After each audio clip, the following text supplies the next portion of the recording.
আচ্ছা, আজকে আমরা অ্যাটমিক স্ট্রাকচারের মেইন অ্যাটম মলিকুল এবং তাদের মধ্যে মেইন ক্লাসিফিকেশন এই সমস্ত ব্যাপারগুলো দেখবো যে অ্যাটম মলিকুল এই পুরো ব্যাপারটা কেমন করে তৈরি হচ্ছে না হচ্ছে টোটাল ব্যাপার স্যাপারগুলো আমরা এখন ফিগার আউট করতে চলেছি যে অ্যাটম মলিকুল এদের মধ্যে কি ব্যাপার, কি ডিফারেন্সিয়েশন আছে, কি আছে না আছে, সব ব্যাপারটা আমরা এখন কিন্তু দেখতে চলেছি। ওকে, তাহলে চলো শুরু করা যাক অ্যাটমিক স্ট্রাকচারের একদম ফান্ডামেন্টাল থেকে। আমরা অ্যাটম মলিকুলের মধ্যে ডিফারেন্সটা বোঝার জন্য আমরা এরকম ভাবে দেখছি, ধরো কোন একটা সাবস্টেন্স ছিল, ব্যাপারটাকে আমরা এরকম করে দেখতে পারি।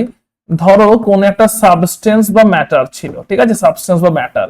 এই সাবস্টেন্সের যেটা smallest particle, truly smallest particle, সব থেকে ছোট যে পার্টিকেলটা, ট্রুলি স্মলেস্ট পার্টিকেল, সেটাকে আমরা বলছি অ্যাটম। সেটাকে কি বলছি? সেটাকে বলছি হচ্ছে আমরা অ্যাটম। ওকে, এবার এই যে অ্যাটম, এই অ্যাটমের কিন্তু ইন্ডিপেন্ডেন্ট এক্সিস্টেন্স নেই, মানে এই অ্যাটম কিন্তু একলা একলা এক্সিস্ট করতে পারবে না, ঠিক আছে, একলা একলা কোনো এক্সিস্টেন্স নেই, ইন্ডিপেন্ডেন্ট এক্সিস্টেন্স কিন্তু এর নেই, একলা এক্সিস্ট করতে পারবে না। তাই আমরা লিখছি এর নো ইন্ডিপেন্ডেন্ট এক্সিস্টেন্স, ঠিক আছে।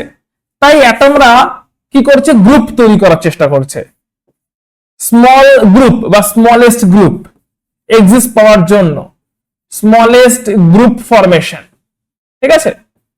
খুব ছোট ছোট মানে দুটো তিনটে করে অ্যাটম মিলে একটা করে গ্রুপ তৈরি করার চেষ্টা করছে, দুটো তিনটে করে অ্যাটম মিলে একটা করে গ্রুপ তৈরি করার চেষ্টা করছে। এই গ্রুপগুলোকে আমরা বলছি মলিকিউল। ওই ছোট ছোট গ্রুপগুলোকে আমরা কি বলছি? মলিকিউল। এবার যখন এই মলিকিউল তৈরি হচ্ছে দুভাবে তৈরি হতে পারে। কি কিভাবে তৈরি হতে পারে? একটা হচ্ছে যখন মলিকিউল তৈরি হচ্ছে তখন দুভাবে তৈরি হতে পারে। কি কিভাবে? একটা হচ্ছে সেম সেম অ্যাটম কম্বাইন করলো, সিমিলার অ্যাটম, সিমিলার অ্যাটম থেকে যদি গ্রুপ তৈরি করে মলিকিউল তৈরি হয় তখন সেই মলিকিউলকে বলা হচ্ছে এলিমেন্ট। এলিমেন্ট সেম অ্যাটমরা কম্বাইন করে মলিকিউল তৈরি করেছে। আর যদি ডিফারেন্ট অ্যাটমস মিলে কম্বাইন করে মলিকিউল তৈরি করে, ডিফারেন্ট অ্যাটমস মিলে কম্বাইন করেছে দিয়ে মলিকিউল তৈরি করেছে, তখন তাকে বলা হচ্ছে কম্পাউন্ড। মলিকিউল কেন তৈরি হলো সেটাও বোঝা খুব জরুরি। মলিকিউল তৈরি হলো কারণ এখানে ইন্ডিপেন্ডেন্ট এক্সিস্টেন্স পাওয়া গেল। মলিকিউল না হলে তো অ্যাটমরা যদি ইন্ডিপেন্ডেন্টলি এক্সিস্ট করতেই পারতো তাহলে তো মলিকিউলের কোশ্চেন নিয়ে আসছে না, তাই না? তাহলে এই যে ইন্ডিপেন্ডেন্ট এক্সিস্টেন্সটা অ্যাটমরা একলা এক্সিস্ট করতে পারছিল না, তাই তারা গ্রুপ ফর্ম করলো, এবং গ্রুপ ফর্ম করলো দুই রকম ভাবে, সেম সেম অ্যাটম গুলো নিয়ে গ্রুপ ফর্ম হলো অথবা ডিফারেন্ট ডিফারেন্ট অ্যাটম নিয়ে গ্রুপ ফর্ম হলো। তাহলে সেম সেম অ্যাটম নিয়ে যদি গ্রুপ ফর্ম হয় অথবা ডিফারেন্ট ডিফারেন্ট অ্যাটম নিয়ে গ্রুপ ফর্ম হয়, বোথ কেসেই মলিকিউল তৈরি হলো। মলিকিউল আবার দুই রকমের হতে পারে, একটা হচ্ছে এলিমেন্টের মলিকিউল, একটা হচ্ছে কম্পাউন্ডের মলিকিউল।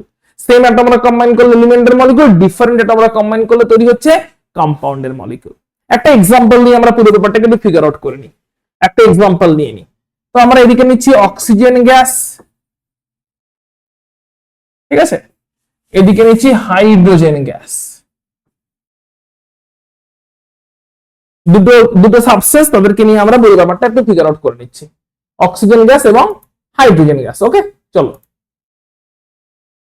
তাহলে অক্সিজেন একটা সাবস্টেন্স, হাইড্রোজেন একটা সাবস্টেন্স, চলো তাদেরকে নিয়ে আমরা ফিগার আউট করার চেষ্টা করি।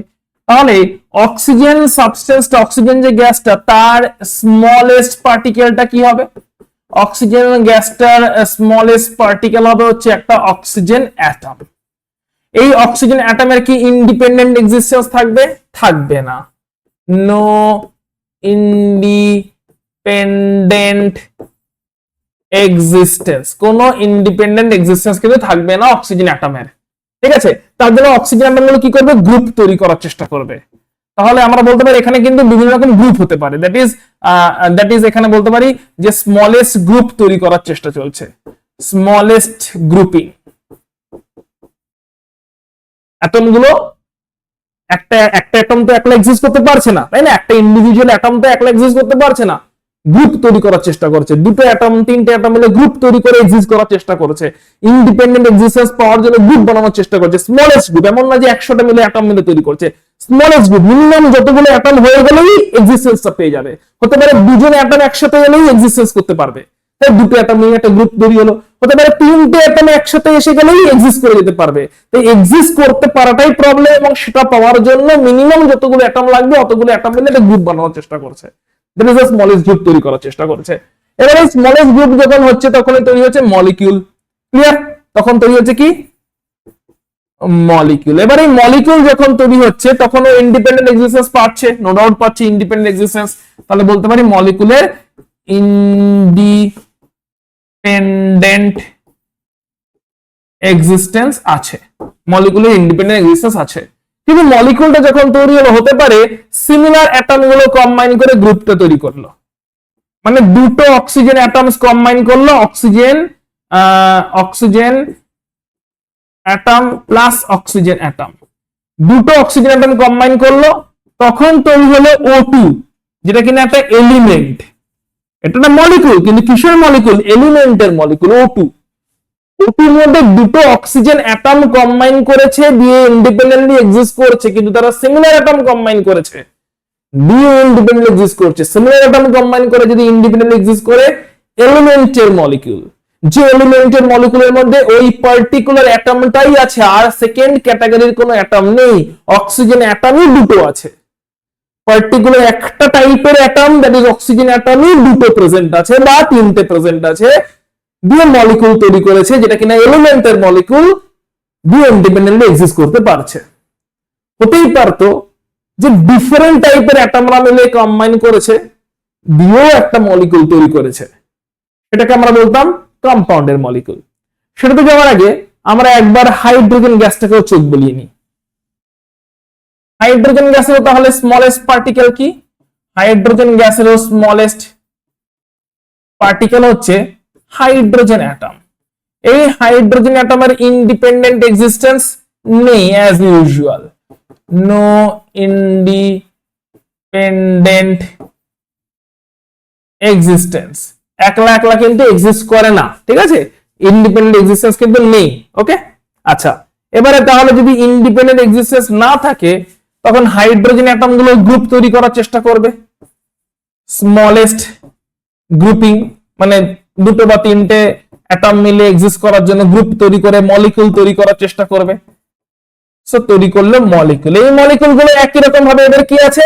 এই মলিকিউল গুলোর ইন্ডিপেন্ডেন্ট এক্সিস্টেন্স আছে, কিন্তু মলিকিউল একই ভাবে তৈরি হতে পারে, সিমিলার হাইড্রোজেন অ্যাটম গুলো কম্বাইন করতে পারে। সিমিলার অ্যাটম যদি কম্বাইন করে, দ্যাট ইজ দুটো হাইড্রোজেন অ্যাটম ধরো কম্বাইন করে গেল, hydrogen atom plus hydrogen atom, তাহলে তৈরি হলো হাইড্রোজেন গ্যাস H2, যেটা কিনা একটা এলিমেন্ট। কিন্তু কি তৈরি হলো? এলিমেন্ট তৈরি হলো, এটা কিন্তু এলিমেন্ট তৈরি হয়েছে। এই H2 এটা কিন্তু একটা এলিমেন্ট তৈরি হয়েছে, কারেক্ট? কারণ সেম অ্যাটম কম্বাইন করেছে, হাইড্রোজেন অ্যাটম কম্বাইন করে মলিকিউল তৈরি করেছে দিয়ে ইন্ডিপেন্ডেন্টলি এক্সিস্ট করে যাওয়ার চেষ্টা করেছে। কিন্তু এমনও তো হতে পারতো যে ডিফারেন্ট অ্যাটমরা কম্বাইন করলো, ডিফারেন্ট অ্যাটমরা কম্বাইন করলো, এটা তো হতেই পারতো, দিয়ে ইন্ডিপেন্ডেন্টলি এক্সিস্ট করার চেষ্টা করলো। যেরকম একটা অক্সিজেন অ্যাটম প্লাস দুটো হাইড্রোজেন অ্যাটমস, এরকম ভাবে যদি কম্বিনেশনটা হতো, ডিফারেন্ট অ্যাটমরা কম্বাইন করেছে, তখনও একটা ইন্ডিপেন্ডেন্টলি এক্সিস্টেন্স মলিকুল পেতাম। এই মলিকুলটা কিসের মলিকুল? এটা কিন্তু কম্পাউন্ডের মলিকুল। তাহলে সেম অ্যাটমরা যদি কম্বাইন করে ইন্ডিপেন্ডেন্টলি এক্সিস্ট করে যায় তাহলে আমরা পাচ্ছি এলিমেন্টের মলিকুল, কিন্তু ডিফারেন্ট অ্যাটমরা যদি কম্বাইন করে ইন্ডিপেন্ডেন্টলি এক্সিস্ট করে যায় আমরা পাচ্ছি কম্পাউন্ডের মলিকুল। তাহলে অ্যাটম আর মলিকুলের মধ্যে মেন ডিফারেন্সিয়েশনটা কেমন থাকছে আমরা একটু জাস্ট দেখে নিই।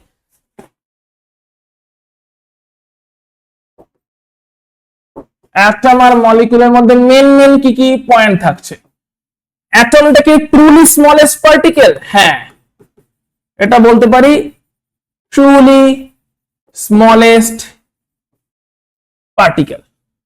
মলিকিউল গুলো কি ট্রুলি স্মলেস্ট? না, এরা স্মলেস্ট গ্রুপ অফ পার্টিকেলস, এরা হচ্ছে স্মলেস্ট গ্রুপ অফ অ্যাটমস। ওরা সত্যি স্মলেস্ট, কিন্তু এরা এক্সিস্ট করতে পারে না, তাই কিছু গ্রুপ বানিয়েছে ছোট ছোট, এই ছোট ছোট গ্রুপ গুলো হচ্ছে মলিকিউল। এদের কি ইন্ডিপেন্ডেন্ট এক্সিস্টেন্স আছে? No independent existence. এদের কি আছে? অবভিয়াসলি আছে। Molecules can exist independent existence, এদের আছে। 3 নাম্বার, অ্যাটমের মধ্যে কি সাবস্টেন্সের অল প্রপার্টি আছে? Yes, all properties of the matter বা সাবস্টেন্স, যে ম্যাটার বা যে substance are present in the atom. অ্যাটমের মধ্যে এই সাবস্টেন্সের সব প্রপার্টি কিন্তু প্রেজেন্ট আছে। যদি অক্সিজেন সাবস্টেন্স হয় তাহলে অক্সিজেন সাবস্টেন্সের সব প্রপার্টি অক্সিজেন অ্যাটমের মধ্যে প্রেজেন্ট আছে। মলিকুলের ক্ষেত্রেও তাই, all properties are present. Oxygen মলিকুলের মধ্যে কিন্তু সমস্ত প্রপার্টি প্রেজেন্ট আছে। All properties of matter are present. Last পয়েন্টটা হচ্ছে অ্যাটমরা হচ্ছে unit of chemical reaction. Chemical রিঅ্যাকশনে অ্যাটমরাই পার্টিসিপেট করে। মলিকিউলরা কিন্তু কেমিক্যাল রিঅ্যাকশন ইউনিট নয়, মলিকিউলরা ব্রেকডাউন হয়ে অ্যাটম তৈরি করে, অ্যাটম গুলো গিয়ে পার্টিসিপেট করে। So molecules break down into atoms and atoms participate in chemical reaction.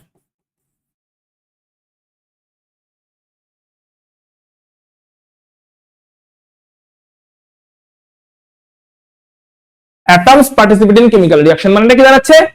তাহলে অ্যাটমরা হচ্ছে একদম সত্যি সত্যি স্মলেস্ট, এরা স্মলেস্ট গ্রুপ। এখানে অল প্রপার্টিজ প্রেজেন্ট, এখানেও সাবস্টেন্সের অল প্রপার্টিজ প্রেজেন্ট। এদের ইন্ডিপেন্ডেন্ট এক্সিস্টেন্স নেই, এদের আছে। আর রিঅ্যাকশনস করার সময় এরাই পার্টিসিপেট করে। যদিও বা মলিকিউলকে নিয়ে এসে যদি রিঅ্যাকশন করানো হয় তাহলে মলিকিউলগুলো ডাইরেক্টলি রিঅ্যাকশনে পার্টিসিপেট করে না। মলিকিউলগুলোর মাঝের বন্ড ব্রেক হয়ে অ্যাটম তৈরি হয়, অ্যাটমগুলো তারপরে গিয়ে রিঅ্যাকশনে পার্টিসিপেট করে। তাই অ্যাটমদেরকে ইউনিট অফ কেমিক্যাল রিঅ্যাকশন বলা হয়, কারণ ওরাই পার্টিসিপেট করছে, মলিকিউলকে কিন্তু বলা হচ্ছে না। ক্লিয়ার? তাহলে এখান থেকে আমরা অ্যাটম আর মলিকিউলের বেসিক ডিস্টিংগুইশনটা আমরা বুঝে গেলাম। এখন আমরা শুরু করবো। তাহলে অ্যাটম মলিকিউলের ব্যাপারটা বোঝা হয়ে গেল আমাদের। তাহলে কি কি মডেল দেখলাম একদম শুরু থেকে?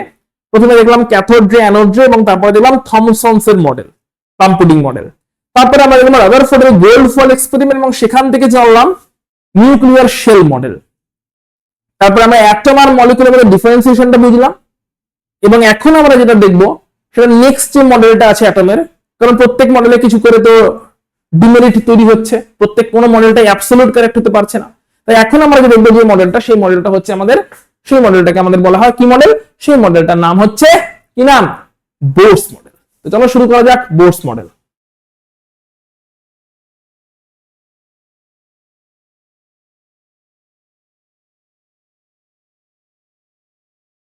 বোরস মডেল তিনটে আমাদের একদম বেসিক মডেলগুলো আমরা দেখছি। এখন আমরা ফান্ডামেন্টাল বোরস মডেলে আছি। ঠিক আছে, আমরা থমসনের প্লাম পুডিং মডেল দেখেছি, তারপর আমরা দেখেছি হচ্ছে থমসনের প্লাম পুডিং মডেল পরে রাদারফোর্ডের নিউক্লিয়ার শেল মডেল, এখন দেখতে চলেছি আমরা বোরস মডেল। তো আশা করি থমসনের প্লাম পুডিং মডেল এবং নিউক্লিয়ার শেল মডেল এগুলো তোমাদের মনে আছে। এখন আমরা দেখতে চলেছি বোরস অ্যাটমিক মডেল। তো চলো দেখা যাক কি বলছে বোরস অ্যাটমিক মডেল। বোরস অ্যাটমিক মডেল এটা বলছে, দেখো ভালো করে দেখবে বোরস অ্যাটমিক মডেল কি বলছে। বোরস অ্যাটমিক মডেল বলছে এই হচ্ছে আমাদের একটা নিউক্লিয়াস। এই নিউক্লিয়াসের কথা তো রাদারফোর্ডই বলে দিয়েছিলেন, তাই বোর নতুন করে কিছু বলছে না। নিউক্লিয়াস, নিউক্লিয়াসের চারপাশে রাদারফোর্ড কিন্তু বলেননি যে নিউক্লিয়াসের চারপাশে তো অনেক অরবিট হতে পারে, এরকম সার্কুলার পাথওয়ে তো ইনফাইনাইট হতে পারে। একবার দেখা যাক, নিউক্লিয়াসের চারপাশে কিন্তু এরকম ইনফাইনাইট পাথওয়ে পসিবল। তুমি নিজেই বলো, জিওমেট্রি তো তাই বলছে, তাই না? একটা নিউক্লিয়াসের চারপাশে কত এরকম সার্কেল হতে পারে? একটা নিউক্লিয়াসের চারপাশে অসংখ্য ইনফাইনাইট সার্কেল পসিবল। রাদারফোর্ড কিন্তু স্পেসিফিক ভাবে বলেননি যে নিউক্লিয়াসের চারপাশে এরকম infinite circle, orbit, shell possible হলো ইলেকট্রনটা কোথায় আছে, কোন অরবিটে ইলেকট্রন আছে, এই এত ইনফাইনাইট পসিবিলিটির মধ্যে কোন অরবিট গুলোতে ইলেকট্রন আছে, র্যান্ডমলি না স্পেসিফিক কোন অরবিটে। বোর সেটাকে স্পেসিফিক করছেন। বোর বলছে নিউক্লিয়াস থেকে ডেফিনিট ডিস্টেন্সের যে কিছু অরবিট আছে, এই এত ইনফাইনাইট অরবিটস এর মধ্যে নিউক্লিয়াস থেকে ডেফিনিট ডিস্টেন্সের কিছু অরবিট আছে। যে অরবিট গুলোতে ইলেকট্রনস প্রেজেন্ট থাকছে, এন্ড অন্য অরবিট গুলো এই এই ডেফিনিট ডিসটেন্সের অরবিট ছাড়া কি আর অরবিট নেই? এই ডেফিনিট ডিসটেন্সের অরবিট ছাড়া আরো অনেক অনেক অরবিট পসিবল। এই ডেফিনিট ডিসটেন্সের অরবিট ছাড়া আরো অনেক অনেক অরবিট পসিবল, কিন্তু ইলেকট্রন সেখানে প্রেজেন্ট নেই। ইলেকট্রন সেখানে প্রেজেন্ট নেই। নিউক্লিয়াস থেকে ডেফিনিট ডিসটেন্সের কিছু অরবিটে ইলেকট্রন প্রেজেন্ট আছে। তাহলে পয়েন্টিং করে নি বোর্সের কথাগুলো। তাহলে বোর্স বলছে এটা হচ্ছে আমাদের নিউক্লিয়াস। এটা বোর্স বলছে না, এটা রাদারফোর্ড তো বলেছিলেন আমাদের। নিউক্লিয়াস, নিউক্লিয়াসের প্রপার্টির ব্যাপারে রাদারফোর্ড কি বলেছিলেন মনে আছে নিশ্চয়ই। নিউক্লিয়াসের প্রপার্টির ব্যাপারে রাদারফোর্ড বলেছিলেন নিউক্লিয়াসটা হচ্ছে খুবই ছোট্ট একটা জায়গায় আছে অ্যাটমের রেসপেক্টে, স্মল ভলিউম, হাইলি ম্যাসিভ, অনেক মাস আছে ওখানে, কারণ প্রোটন গুলো ওখানে প্রেজেন্ট আছে যেগুলো কিনা খুব ভারী পার্টিকেল, সেই প্রোটন গুলো ওখানে প্রেজেন্ট আছে। আর নিউক্লিয়াসের চার্জ হচ্ছে পজিটিভ, কারণ ওখানে প্রোটন পার্টিকেল গুলো প্রেজেন্ট আছে, সেন্টারে বসে আছে। তাহলে সেন্টারে আছে, পজিটিভ চার্জের প্রোটন পার্টিকেলস নিয়ে তৈরি, হাইলি ম্যাসিভ কারণ প্রোটনের মাস অনেক বেশি, যেটা নিয়ে কিনা নিউক্লিয়াসও তৈরি, আর খুবই small volume within the atom. এটা হচ্ছে নিউক্লিয়াসের পয়েন্ট ছিল, যেগুলো এখনো কিন্তু স্ট্যান্ড করছে। ইলেকট্রন গুলো এরকম ডেফিনিট ডিসটেন্সে কিছু স্পেসিফিক অরবিটে আছে। তাহলে এগুলো অরবিট, ঠিক কথা। এই যে যেগুলো বললাম এগুলো সবগুলোই অরবিট, বাট এগুলোকে আমরা কি লিখতে পারি? অরবিট বা shell, orbits of definite distance, random orbit নয় এরা। ইলেকট্রন যে কোনো সে কোনো অরবিটে থাকছে না, ইলেকট্রনের সেলফ রেসপেক্ট আছে। ইলেকট্রনের কি আছে? সেলফ রেসপেক্ট আছে। ইলেকট্রন যে কোনো সে কোনো অরবিটে প্রেজেন্ট থাকছে না, ইলেকট্রন ডেফিনিট ডিসটেন্সের কিছু অরবিটে প্রেজেন্ট থাকছে, ঠিক আছে, যেখানে সেখানে কিন্তু প্রেজেন্ট থাকছে না। ওকে, তাহলে অরবিটস অফ ডেফিনিট ডিসটেন্স, এখানে কিন্তু ইলেকট্রন গুলো প্রেজেন্ট থাকছে। তাহলে আমরা পয়েন্ট নাম্বার 1 লিখতে পারি, electrons are present in certain, not all, certain fixed orbit with definite radius বা distance from nucleus.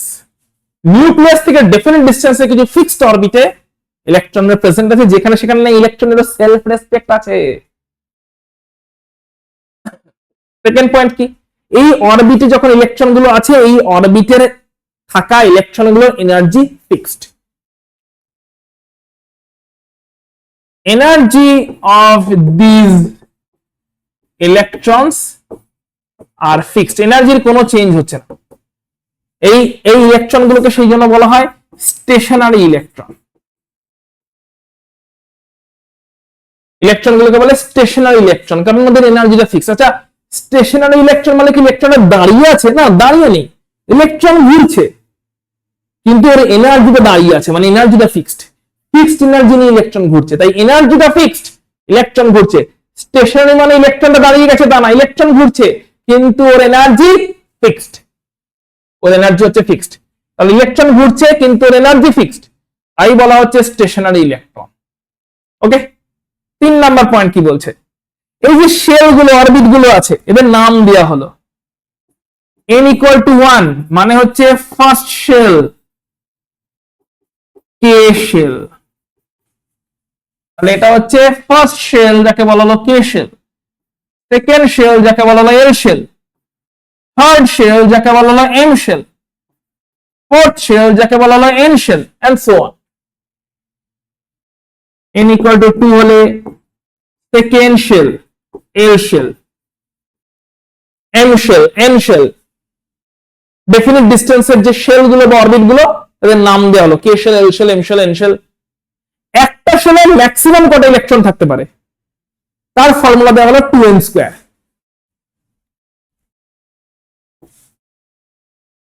Maximum number of electrons in any shell is equal to 2n², মানে এটা maximum capacity. তাহলে আমরা দেখছি একটা chart বানিয়ে নিই, shell max capacity, max capacity 2n², যেখানে n টা হচ্ছে শেল। তাহলে first shell, K shell, first shell, তার জন্য n হচ্ছে 1, তাহলে ম্যাক্সিমাম ক্যাপাসিটি 2 × 1² মানে 2, মানে কে শেলে ম্যাক্সিমাম দুটো ইলেকট্রন থাকতে পারে আমাদের ফর্মুলা বলে দিচ্ছে। একই রকম হবে এল শেল, সেকেন্ড শেল মানে n ইকুয়াল টু 2, n টা হচ্ছে শেল নাম্বার, তাহলে ম্যাক্সিমাম ক্যাপাসিটি 2 ইনটু 2 স্কয়ার, তাহলে সেকেন্ড শেলে maximum 8 electrons can be there, এর থেকে কম থাকতে পারে কিন্তু এর থেকে বেশি থাকবে না। m shell n equal to 3, so 2 into 3 square, that is 18. It is the maximum capacity, এর থেকে বেশি থাকবে না কিন্তু এর থেকে কম অবশ্যই থাকতে পারে। এটা ম্যাক্সিমাম ক্যাপাসিটি, এর থেকে বেশি থাকবে না কিন্তু এর থেকে কম অবশ্যই থাকতে পারে। তাহলে কত number shell, first shell, second shell, third shell, তার উপরে ডিপেন্ড করছে ওই শেলে ম্যাক্সিমাম কতগুলো ইলেকট্রন থাকতে পারে, এর থেকে কম থাকতেই পারে কিন্তু এর থেকে বেশি থাকবে না। ক্লিয়ার? আর লাস্ট পয়েন্ট হচ্ছে অক্টেট রুল, এটা খুব important. Octet rule, octet rule কি বলছে? 5 নাম্বার পয়েন্ট।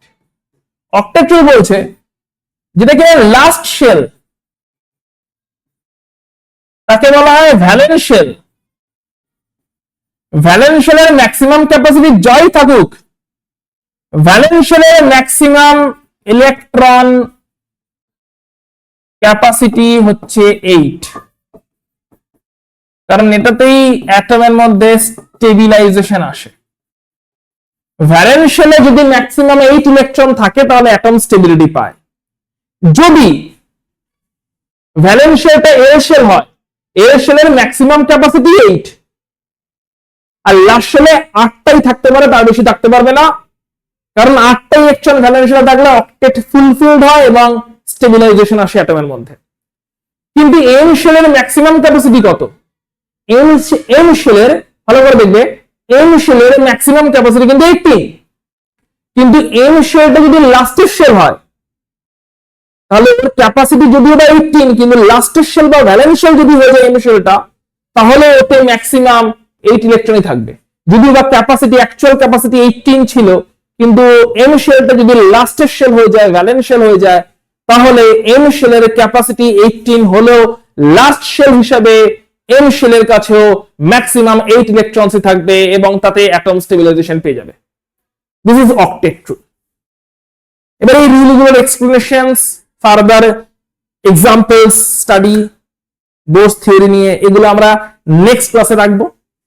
ঠিক আছে? এগুলো অফলাইন ক্লাসে আমাদের যেরকম চলছে সেরকম চলতে থাকবে।